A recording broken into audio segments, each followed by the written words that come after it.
She was just glowing.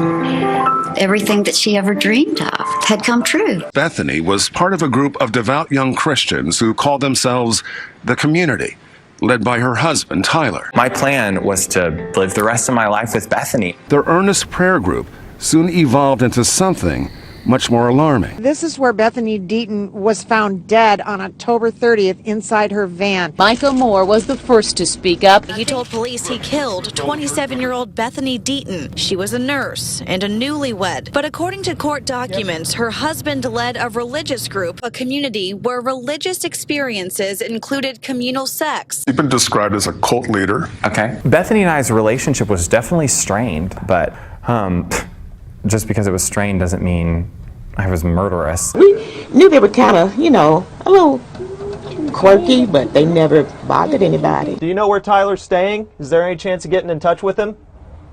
You don't know where he's staying, or there's no way to get in touch with him? I don't believe he would talk with you anyway. I don't want vengeance. I want justice, and I want truth. Today I want to talk about what happened to Bethany Deaton. This case is so weird. Bethany was found dead, and at first it looked like she did it to herself, but then someone came forward to confess, but then they recanted it. There are tons of conspiracy theories, and so I want to do what I usually do on my channel, which is I want to give you guys the facts. We'll discuss the theories, and then you can decide for yourself. This video is sponsored by BABBEL. What is BABBEL? It's not just what I do all day, every day. It's actually a language learning app. BABBEL uses award-winning technology that is scientifically proven to get you speaking in just 3 weeks. BABBEL's speech recognition helps you to pronounce things correctly and improve your accent. Also, there is a 20-day money-back guarantee. I want to go to France this summer, so that's kind of my motivation for learning French. Bonjour. Bonjour. Au revoir. Goodbye. Continue. Sort the items. Okay, ça va? Ça va? Oui. Oh my God, I'm fluent. Au revoir New York. Bonjour Paris. Oh my God. It makes me want to travel. Au revoir New York. Fantastique Noor. I had a chef that a French instructor, and that's how he would say my name, Noor. And I low-key had a crush on him. Au revoir New York. Bienvenue Paris. There are so many reasons to learn a new language. You could be going on vacation or for work or just to improve your linguistic abilities. If you want to learn a new language quickly, I highly recommend BABBEL. So use the link in the description to get 65% off your subscription of BABBEL today. Okay, so the whole thing started on October 30th, 2012, the day before Halloween. It was 9:40 p.m. when sheriff's deputies got a call that there was a dead body at Longview Lake in Kansas City, Missouri. Cops arrive and they find the van, they look inside the van, and they find a woman in the back seat with a white trash bag on her head. That woman was Bethany. She was dead, and it was awful. The plastic trash bag was tied under her chin. Then she was wearing a light blue sweater, black sweats, running shoes, and she had a diamond wedding ring on her finger. There was a pair of eyeglasses in the cup holder, like folded and in the cup holder, and then there were pillows beside her. There was a roll of duct tape and another white trash bag. Then on the front seat, there were several CDs produced by a church that's known as the International House of Prayer, aka IHOP, but more on them later, not to be confused with the pancake place. We'll talk about that later. But there were also 200 count pill bottles for acetaminophen PM. One bottle was unopened, but the other bottle was empty. Then on the center console, they found a note. And the note read, "My name is Bethany Deaton. I chose this evil thing. I did it because I wouldn't be a real person, and what is the point of living if it is too late for that? I wish I had chosen differently a long time ago. I knew it all and refused to listen. Maybe Jesus will still save me." They also found Bethany's medical ID, and it had her name on it and her picture, and she said that she was 27 years old, and a registered nurse. Investigators concluded, based on the scene, that she did this to herself, and that's what it was ruled. It was ruled a suicide. Bethany's funeral was a week later from when she was found. And it was at the funeral that people started to doubt the official story. So remember how I told you there were CDs from the church, the IHOP church there? Well, senior members of IHOP were at the funeral. And they say that Bethany's husband, Tyler's demeanor was so off that they actually told him that he was no longer allowed at their church. One witness said, quote, "There was a weird feeling that something was wrong, that something was just off. And it all goes back to the fact that Tyler wasn't moved at all. Not only was he not moved, but he was laughing. And he made weird statements." Quote, he said, "As some of you know already, I am a man who is in love with ideas and crazy paradigms," he said when he stood to speak and laughed. "And when they brought me Bethany's body, at first I cried, but then I laughed. Because I said to her, 'Bethany, if you could see you, you would not like the way you look right now.'" Now keep in mind that Tyler, Bethany's husband, he had started his own secret, smaller group or cult that was like within IHOP, but it was called the Community. We're going to talk more about IHOP and the Community and all that later. But although he was no longer welcome at IHOP, he was still the leader of the Community. Okay? The whole thing was weird, and it's only going to get weirder. 3 days after the funeral, one of the members of the Community was driven to the police station by senior members of IHOP, and he walked into the police station and basically confessed to killing Bethany. Now we watched as Moore entered a Jackson County courthouse today in Independence. Moore and the victim Bethany were part of a religious group loosely connected with the International House of Prayer. IHOP determined that the group was a cult and cut all ties. He refused to answer reporter questions, walked slowly, and looked at his hands. Moore said Deaton, the husband, told him to kill her. This person was Micah Moore. And the more Micah spoke, the more bizarre it got. First of all, Micah said that Tyler, Bethany's husband, is the one who told him to kill Bethany. He said that members of the Community were SAing Bethany and that they were afraid that she was going to tell her therapist that they were SAing her. And so he killed her to basically silence her. He said he put a bag over her head and suffocated her and made it look like a suicide. He said that throughout these months of SA and the day he killed her, she was drugged with the antipsychotic drug Seroquel. Micah basically said that the day Bethany died, he gave her a bottle of water that was laced with Seroquel, and then he suffocated her. He said he put the bag over her head and held it until, quote, her body shook.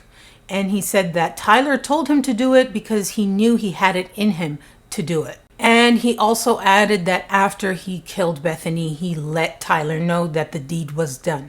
Now, IHOP made a point to distance themselves from the Community when all this came out. They said, quote, "IHOP did not know what Deaton was doing," said Ed Novak, a lawyer who is representing the church, adding, "That group that he organized and was working with, IHOP has no knowledge of, no oversight over, and no participation in." They added that this group operated under a veil of secrecy. And so the thing with IHOP, okay, is they still operate today. They're actually pretty popular. They have a lot of people that are members of IHOP, and some people think it's a church, like totally legit, and some people think it's a cult. So I just want to let you know that that's like something that's debatable, you could say, or something like that. I don't know. A little backstory on the International House of Prayer, aka IHOP. So the founder of IHOP is someone called Mike Bickle. And he actually gave a sermon warning his members about the danger of cults. But when you go to online forums, there are ex-members of IHOP who actually say that, you know what, IHOP is engaging in cult-like practices. They tell their members to stop communicating with their family. But, you know, representatives of IHOP say no, and they have like a public relations person and a lawyer, like all that, who are like, no, not at all. We're not like that whatsoever. And then there was a quote I found from a neighbor of the community who is also familiar with IHOP. It says here, Anna Alvarez said, IHOP has always kind of given me the creeps. They tend to attract people who are already naive. They think that everybody in the organization is just like them, but it's really easy if a wolf is there to just pull it apart. So remember when I told you guys that senior leaders of IHOP drove Micah Moore to the police station where he gave his confession? Okay, so the reason why that happened is because he told a senior pastor, her name is Shelly Hundley, and he told her about the alleged SA against Bethany. He said that there was evidence of this SA on an iPad, and that iPad also contained poetry about the essay. So Shelly said that Micah told her the iPad was in a blue backpack in the home that all the members of the community lived in, and she told police that. So let's talk about the community's living arrangements, because they had two homes, like a woman's home and a men's home. And they had very strict daily routines and rules and regulations, and it was all determined by Tyler. At the time this happened, there were about 20 or so members in total of the community. So although they had arrested Micah Moore for the crime, they still wanted to see other things, you know, pieces of evidence, autopsy, toxicology, forensics, all that. But that was going to take time. So while they were waiting on that to come through, they were conducting like an old-fashioned...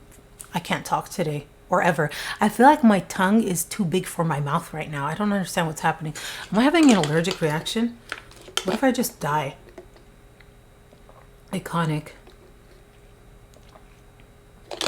But then who would upload the video? So in the meantime, while police were waiting for all those things to come in, they started interviewing members of the community, and oh my God, brace yourself. Quote. It says, under questioning by detectives, 2 of the men in the house and one who had recently moved out revealed that they were in ongoing sexual relationships with Tyler. At least one of these relationships was long-term. A fourth said that Tyler had groomed him to be part of their sexual group. The men said that Tyler was their spiritual leader. He was manipulative and exercised control over the members of the household. He characterized the sexual activity as a religious experience. Another of the witnesses, according to the statement, described Tyler's behavior as angry and frustrated in the weeks before Bethany Deaton's death, and said that Tyler Deaton had told him 3 days after her body was found that, quote, he had a dream that he had killed his wife by suffocating her. It says the Deaton's other roommates told police of alleged secret sexual relationships for Tyler to, quote, discover his masculinity because he was frustrated that he couldn't get an erection with his wife, according to the probable cause statement. There's an ex-member of this group, cult, whatever, and his name is Bose Harrington. He was very, very close with Bethany and with Tyler and the whole group. And now he's out of it, and he says it was a total cult. Bose Harrington says Tyler told members what to wear, when to eat, and even controlled the romantic relationships among their group. It became a full-blown cult and a very dangerous cult. Some of the things he was saying were incoherent and borderline insane. But when you're there, it's perfectly normal. He says that Tyler was extremely controlling. He controlled everything everyone did, what they wore, how they spoke, what they ate, their daily schedules, like everything. And if you disobeyed him, he would come up with these like weird punishments. I wasn't allowed to read or write or do anything particularly creative. Tyler felt that was my escape from other people. He felt like I had repressed a deep-seated animosity towards everyone else. I felt depressed and alone all the time. I didn't really feel like I could trust a lot of people in the group. I thought I need to leave because this is dangerous and getting worse. To understand how this community got this bad, you need to go back to the beginning of how the community started, how Tyler and Bethany met, and all of that. But we need to go back to 2007. It's summer 2007, and Tyler goes to Pakistan as a missionary. While in Pakistan, Tyler claimed to have supernatural experiences. Quote, "A boy with one leg," he told friends, had miraculously acquired another. During a visit to a children's home, he had heard the words, "The leader of this place is committing sexual sin with young boys." Deaton informed the trip's leaders and learned that 2 boys had been caught performing sexual acts with each other. They and the home's leader were removed. So now Tyler's prophecy powers are getting stronger. So he comes back from Pakistan and he's about to attend Southwestern University in Georgetown, Texas. Around this time, Tyler claims to have had a revelation outside of a Barnes & Noble. It was midnight and there was a new Harry Potter book that was about to be released. So he was in line to wait for the release. It was there that he got this revelation. So although Tyler was a devout Christian, he was very much into like magic and sorcery and all that kind of stuff. He actually said that he, quote, willfully practiced magic in junior high. So basically, before he was a cult leader, he was a warlock. It says here, since his return, Deaton had been wondering how to access the supernatural in America. The answer came outside the Barnes & Noble. "What you just did in Pakistan," God told him, "you are going to do at Southwestern." The names of 3 friends erupted from Deaton's mouth: June, Justin, and Bethany. So Tyler goes to Southwestern University and ends up meeting the very people he was prophesied, what do you call it? He had a revelation about. He met them. He met June, Justin, and Bethany. So it says here, the group members began comparing themselves to the 4 Pevensie children in the Chronicles of Narnia, who enter a universe mastered by evil, win renown as soldiers in the army of a resurrected Messiah, and finally assume their places as kings and queens of a renewed world. They spent many hours discussing the Harry Potter books and films, which they approached with a religious devotion, according to Bose Harrington, whom they briefly resisted admitting to the group because it would have broken the symmetry. The works fueled our sense of being on a divine mission, says Harrington. One of their chief attractions was a sense of belonging to a secret club with exclusive access to knowledge and power. That was the root of our whole ideology. You know, it's always the same shit with these cults. It's the same. It's like a formula. Okay, I figured it out. You got the leader that receives divine revelation that nobody else can hear, but they can hear it, and they tell you and you believe it. Then there's always like a secret club and a specialness of like, you know, this is secret knowledge, you know, nobody knows this but us. Like, we could tell you, but it's a secret. And so these people that are on the outside, they want to be in. And so they suck you into it by telling you, you're special. This is a divine mission. Nobody knows about this. We have to save the world. Oh, because by the way, the world is ending. The world is always ending. And then it always comes back to money, doesn't it? And this formula, I've seen it time and time again. In every video about cults that I've done, it's the same shit. Anyway, so at Southwestern, Tyler starts making a name for himself as a champion debater. And this was a Christian school, but there were different denominations there. And so they would debate about these things. So I'll read you a quote from some people who knew him then. This person says, "Everything had to go his way," Christy Little said. One time he said there would be no discussion until everyone agreed that the King James Version was the only true version of the Bible. Well, I was Catholic, so I had a problem with that. So we argued, and of course Tyler won everybody over because that's what he did. He could think logically, he could argue his case, he is really personable, he's smart, articulate, and driven. Perfect cult leader. So as Tyler's making a name for himself, there are different groups, like kind of like after school campus groups. And he decides he's not going to join these groups, he's going to make his own group. And his group does more than all the other groups. They sing more, they pray harder, they're more radical, and he ends up taking his group to the campus chapel, and they stay there all the time. And it's like a marketing tactic, because when people come into the chapel from the different groups, his group is there singing, praying, like so intense, and they start kind of preaching to the other people, and that's like how they get people to join their group, okay?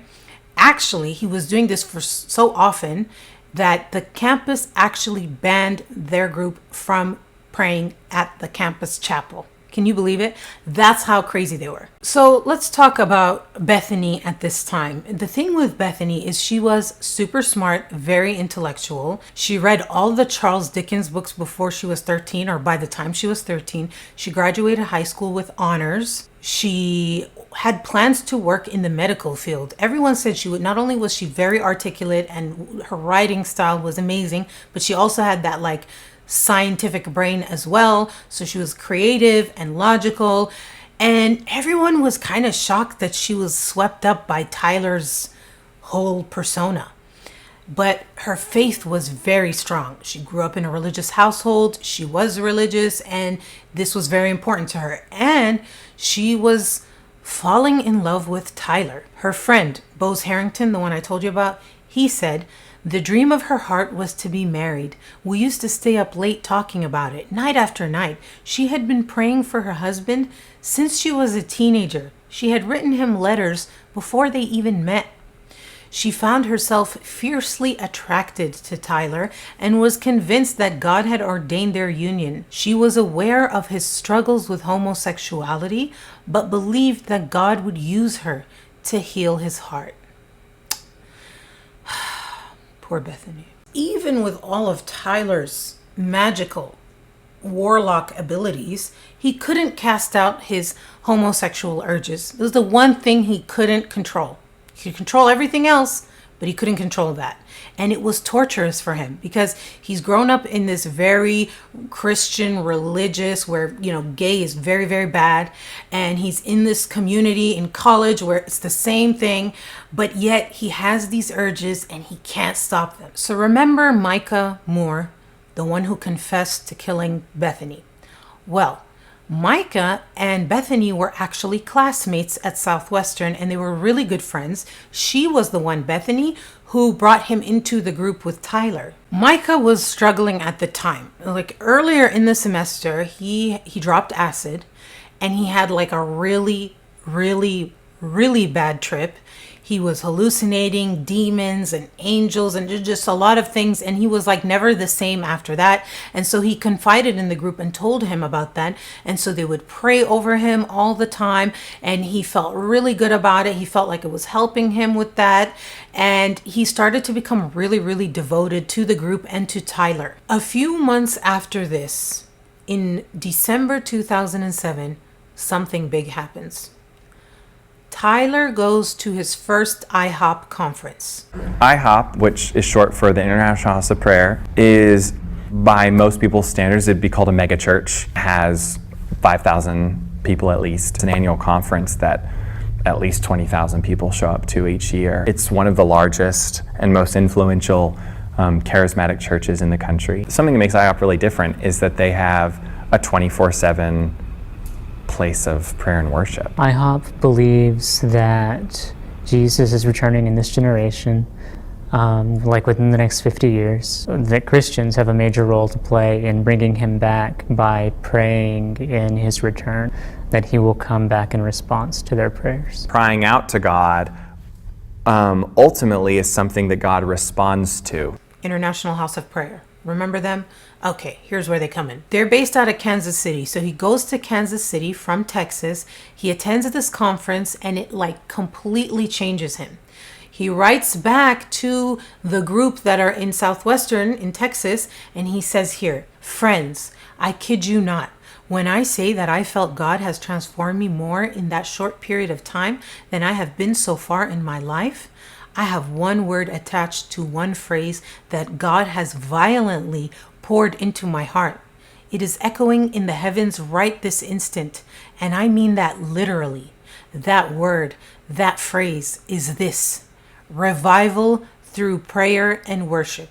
Friends, I freaking cannot wait to talk to you in person. The thing with IHOP is, you know how like International House of Pancakes is like 24/7, you can have pancakes 24/7?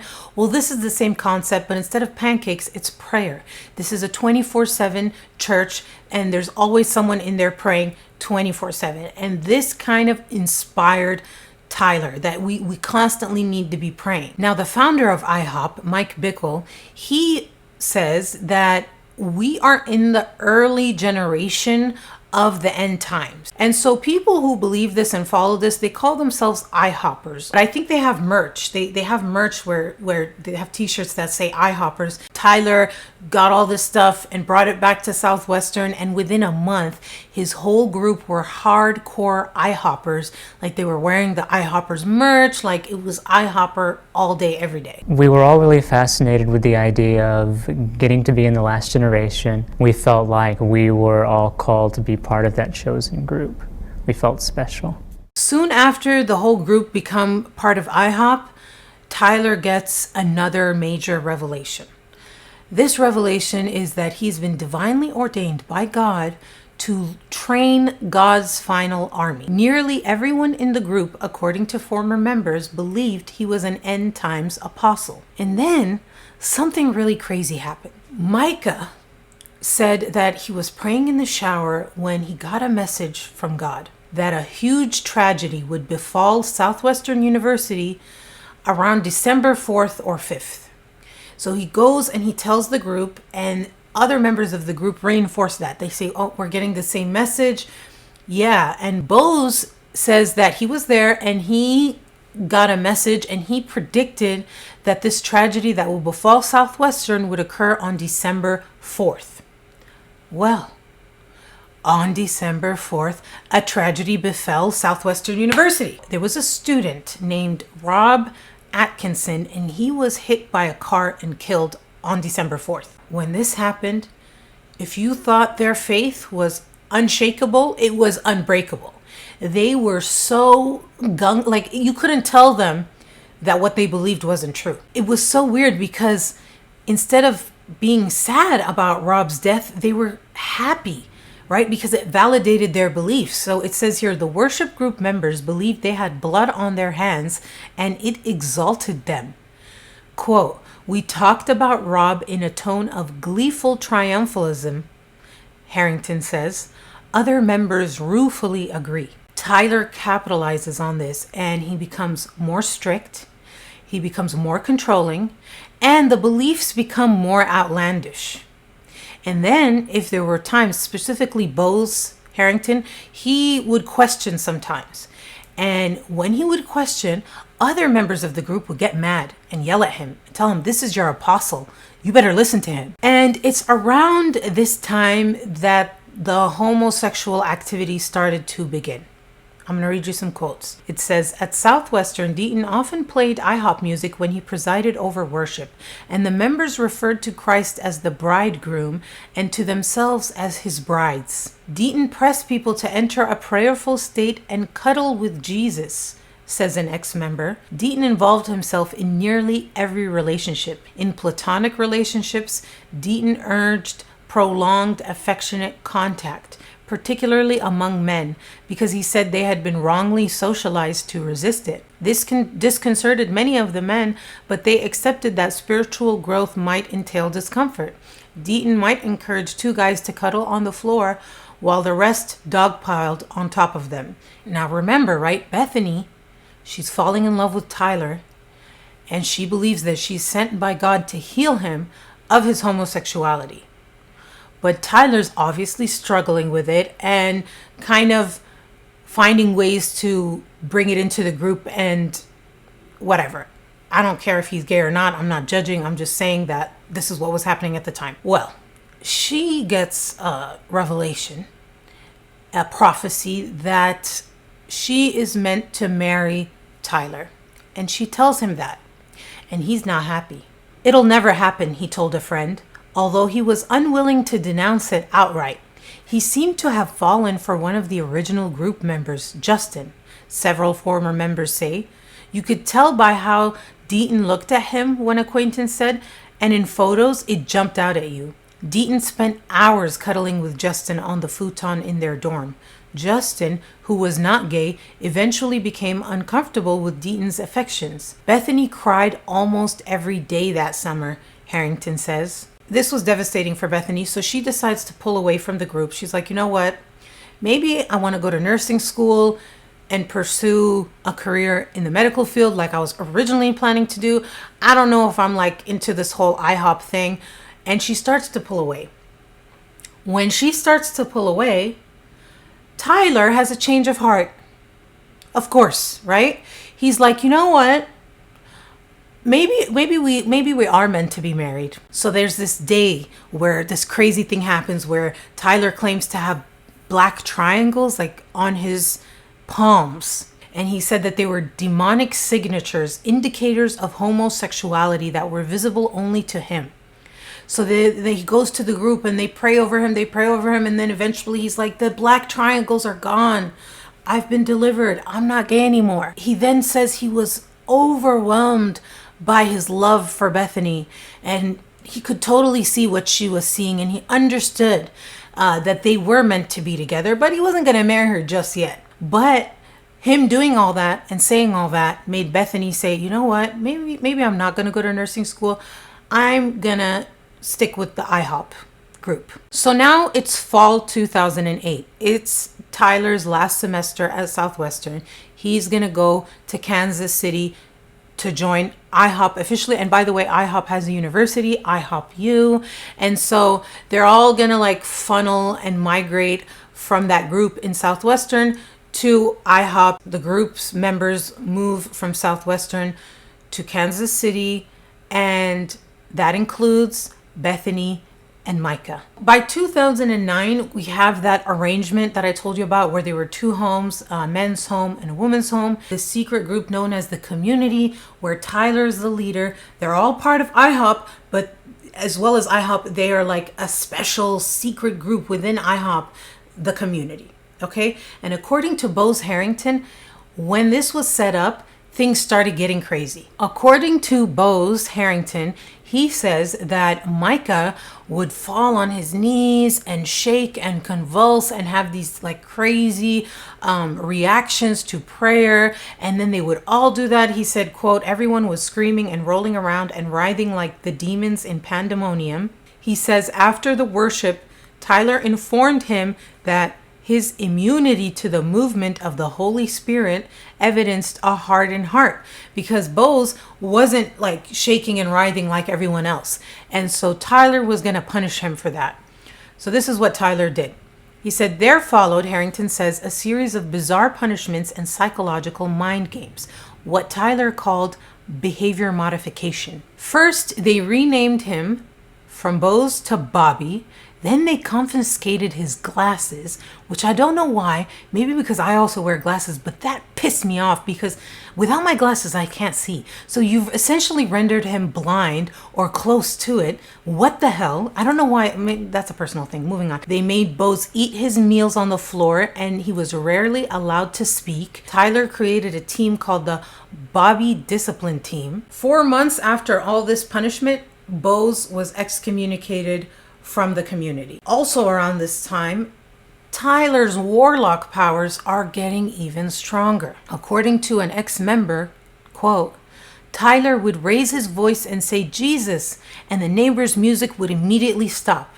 He would tell the birds to fly away and they would fly away.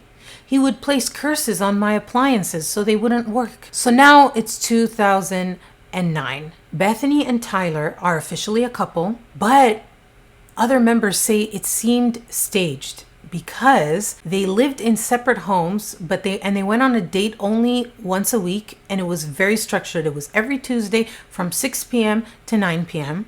Then on Friday nights, they would bake bread together.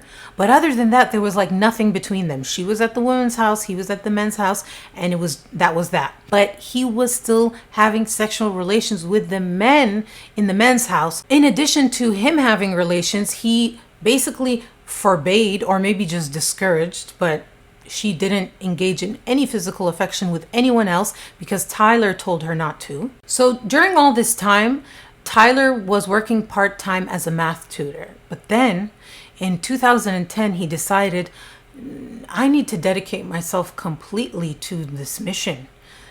You remember, he's training God's army. So he says, I'm not going to work, but you guys are going to support me. Remember I told you the money thing always comes in? Well, here it is.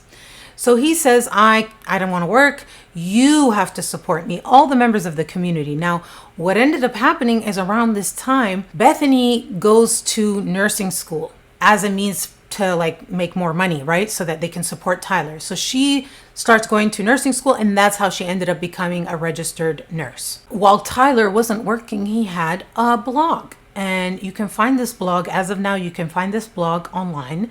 And there's a post that is no longer on the blog, but I found a news clip that referenced it at the time. I guess he removed it after the news clip mentioned it. He writes about his experience in a blog online, which detectives are now investigating after we told them about the ramblings posted on the site. The spiritual leader says he, meaning God, knows that some family connections are so potent that family members will become murderous. So 2011, things start accelerating. Tyler is now telling the group the end times are near, like really near. We need to start prepping.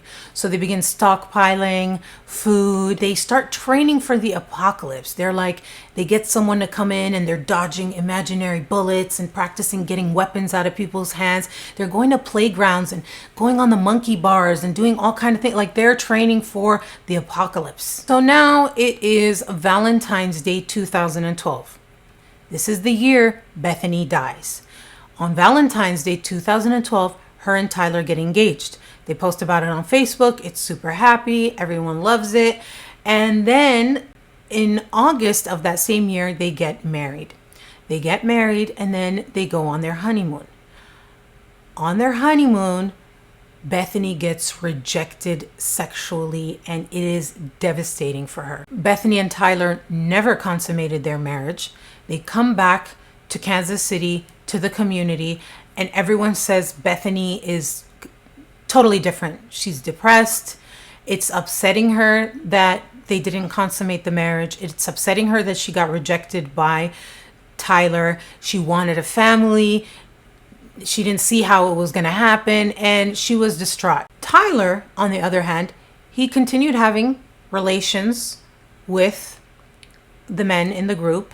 Bethany moved into the men's house, but then she started living in the basement, and then she started going over to the women's side more and more. Oh, and one of the people that Tyler was engaging in sexual relations with after he married Bethany was Micah Moore. The Micah that would confess to killing Bethany. Yes, there's a transcript from an interview that Tyler had where he admits to it. It says here, "Was he your lover?" Roberts asks Deaton. That's Tyler, obviously. And Tyler says, "No, that would not be accurate." "You didn't have a sexual relationship?" "Oh, no." "With him?" "Yeah, yes, yeah, that happened," Tyler admits. "And you had a relationship with him while you were married to Bethany?" Roberts commented. "Yes, yeah," said Tyler. "Was Bethany aware of this?"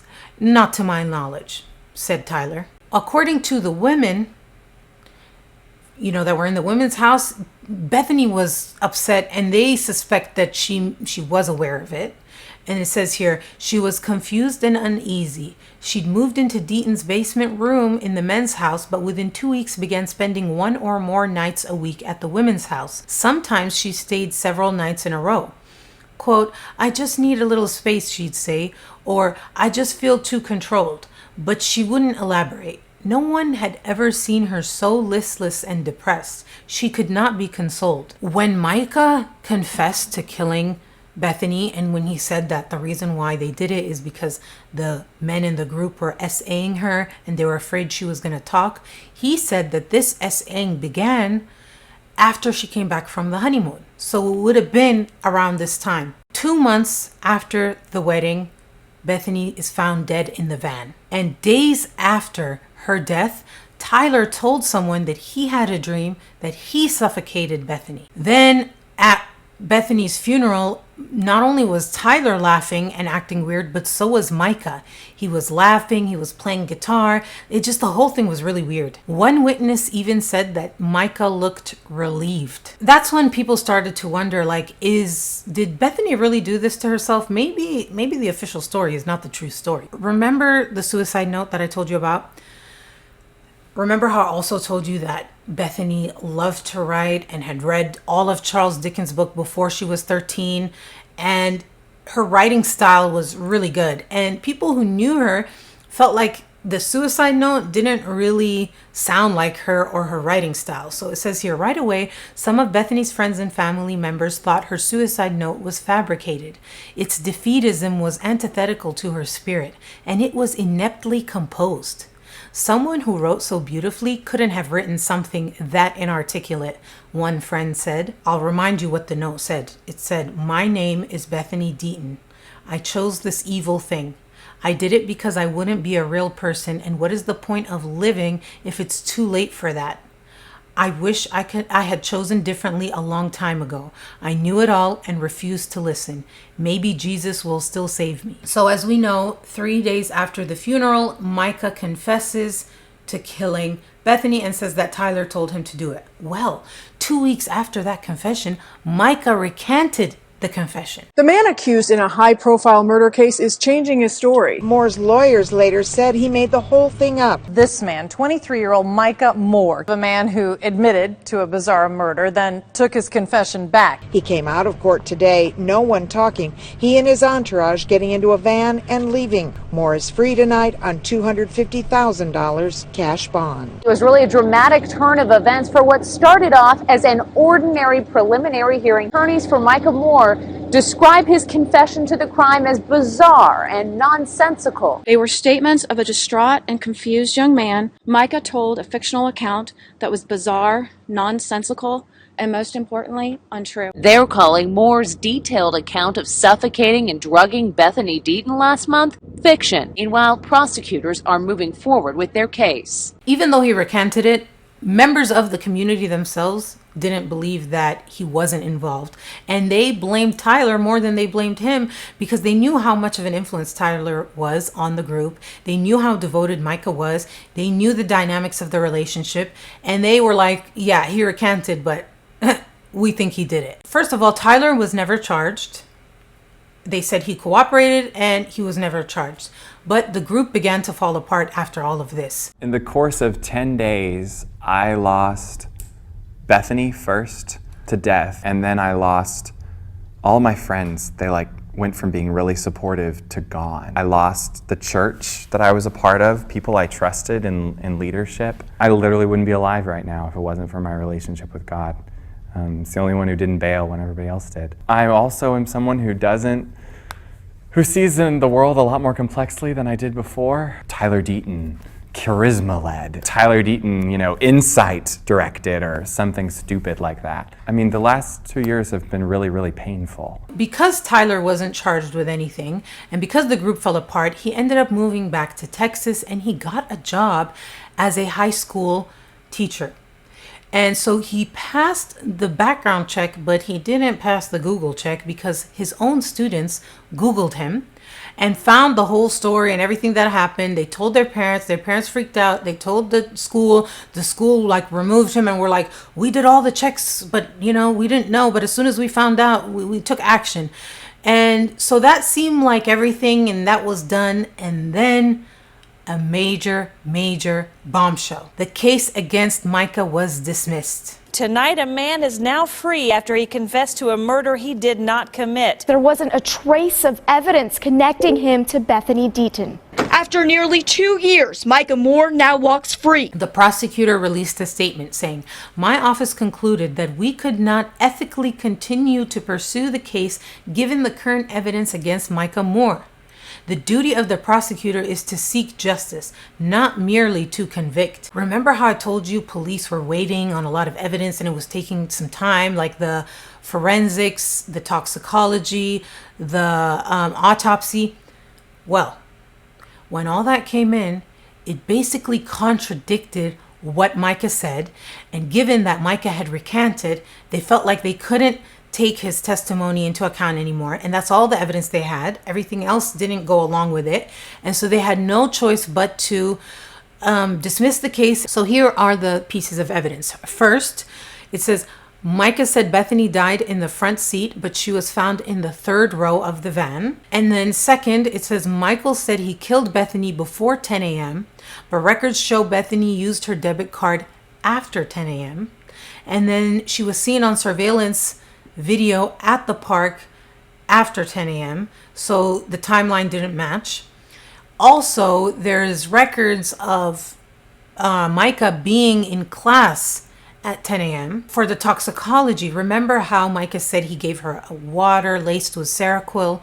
Well, there was no Seroquel in Bethany's system. Remember the iPad that supposedly had video evidence of the essay and poems of the essay? Well, they found it and there was nothing of the sort on there. Regarding the essay, according to Bethany's therapist, the therapist said she never heard of it, never saw any signs of it. And then they looked at emails that Bethany sent, and she also had a journal that she wrote in, and they said that the emails in the journal suggest that Bethany was a virgin when she died. As for forensics, there was no DNA evidence or fingerprints or anything linking Micah to the van or Bethany or anything in that area. As for the suicide note, they had an FBI handwriting analyst come in, and he said that the note was written in Bethany's handwriting, and so they confirmed that she wrote that note. There was also video surveillance footage of Bethany at a Walmart purchasing the 2 bottles of acetaminophen PM that she took. But there's also another major piece of evidence that her family didn't know about, and when it came out, it was like, how did people not know about this? But Tyler knew about it, and that was that Bethany had actually tried to kill herself before. She was admitted to a psychiatric ward. She had openly stated, so let me read you the quote. It says, 1 week before she died, her husband, Tyler Deaton, found her holding a cup of windshield wiper fluid, intending to drink it. Tyler took the cup away and called the police. To the responding officer, Bethany said, "It would be easier to die than to change." She was taken into protective custody and hospitalized. In the hospital, she told doctors that because she was damned and could not attain salvation, she needed to end her own life. 2 days later, and 5 days before her death, she was released. Tyler Deaton argued against her release, insisting that she was still suicidal. In response, a nurse asked Bethany whether she might attempt suicide again. She answered in part, "Well, it could come to that." Despite that comment, and despite the fact that she refused medication, she was discharged. That changes everything, right? For a lot of people, it did. For some people, it didn't. So even though prosecutors dismissed the case, investigators have kept the case open. Investigators actually still think that it could be foul play. Some of them still think Micah could be involved, or maybe Tyler, because he may have gotten some things wrong, like where Bethany was in the van, but there are other things that he knew that he could not have known if he wasn't at the scene, because they hadn't released it to the public yet, and that was that she had that white trash bag over her head. Bethany's eyes were wide open when they found her, and apparently that is unusual in an overdose. So that was one thing that was mentioned by people who don't think she did it. And then there were, in addition to the suicide note, there were thank you notes for her wedding that she was in the process of writing. So the mom said it looked like someone had interrupted her as she was writing those thank you notes.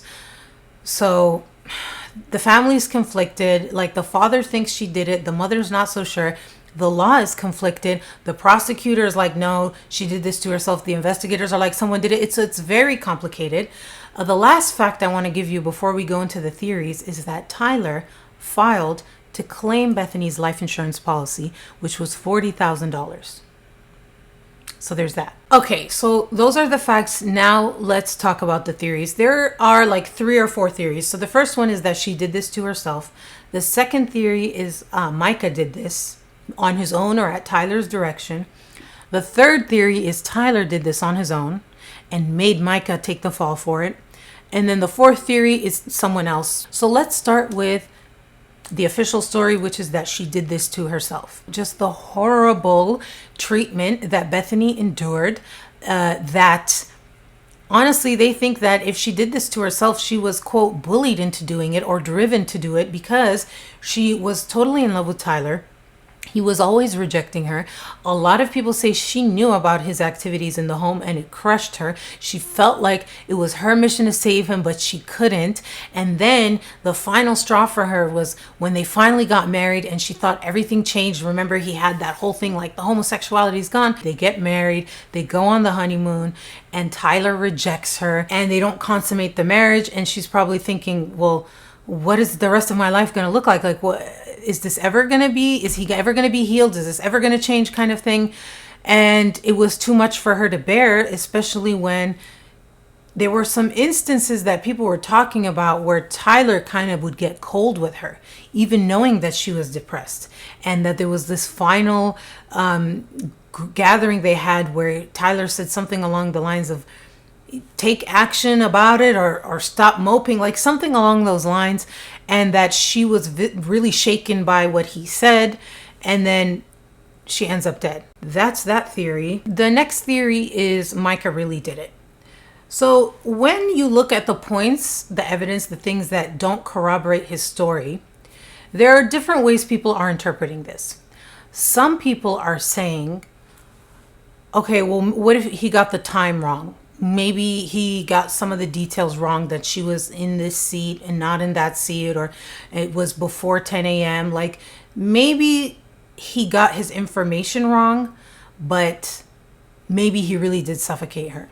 Maybe he was adding things, right? Because he was always kind of a little bit off. I don't know. I think it kind of messed with his credibility, and I can see why people would want to throw everything he said away because so many things were wrong. But there was an interesting comment that he left on a post that was talking about him that another member of the group mentioned in their blog post. Micah commented after the fact, "They threw me to the effing wolves and then walked away dusting their hands off." And a lot of people think he's implicating Tyler in this. So that brings me to the next theory, which is, okay, if Micah didn't do it, maybe Tyler could have done it. Some people think that Tyler could have come into the park and that Bethany probably would have allowed him to get inside the van, and maybe he made her write the letter and then he suffocated her and then he left, and they were all like, all the evidence and everything was trying to see if Micah did it. Like, did they test for Tyler's DNA? Did they test for that? Like, did they ever, But then there's the surveillance footage showing when Bethany came in. You would think if Tyler came in, maybe he would have been caught on that surveillance footage.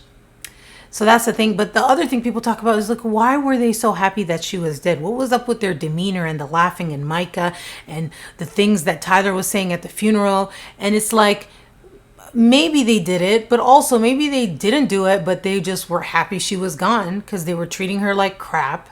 And it was like, just because you're happy someone dies doesn't mean you did it. Does that make sense? So I don't know. I mean, then the whole thing about his dream. Remember, Tyler said he had a dream 3 days after Bethany died. Tyler said he had a dream that he suffocated her to death. And she suffocated to death. So why would he say that? Was he really a prophet, or did he know something?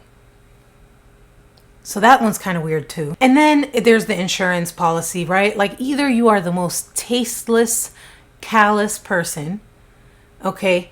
Because if she did do this to herself, you're partially to blame in some people's eyes. I mean, I don't know, that's a major accusation, but I'm not the only one who thinks that. A lot of people think that. And he was even asked that in an interview, and he didn't flat out deny it. He was like, well, that's a little too harsh, but he did admit that he probably contributed in a way.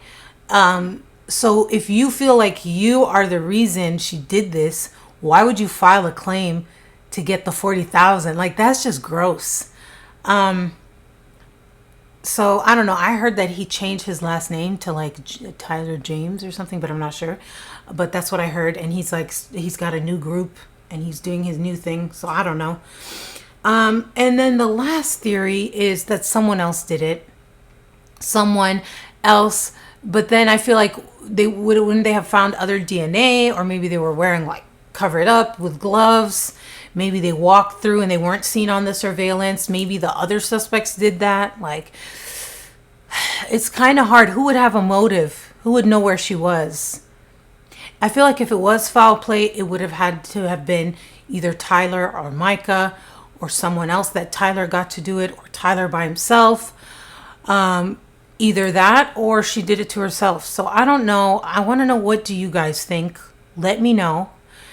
And man, this is crazy. Like, I just feel so bad for Bethany. I feel so bad for her because in all the things that I saw, everyone had amazing things to say about her, that she wasn't just beautiful on the outside but on the inside, and she was kind and genuine, and she would listen to people, and she was helpful, and just like all the characteristics of a good person. And for her to either feel so bad about herself that she took her own life and wrote that letter about herself, or for someone to make her do it, or for someone to do that to her and make it look like she did that to herself, either way you look at it, it's completely tragic, messed up, and it's just sad that certain people are alive and she's dead. And I'll just leave it at that. I know that's really harsh, but I feel bad for her, man. It's messed up. So anyway, thank you guys for watching, and I'll see you guys in the next one. Bye.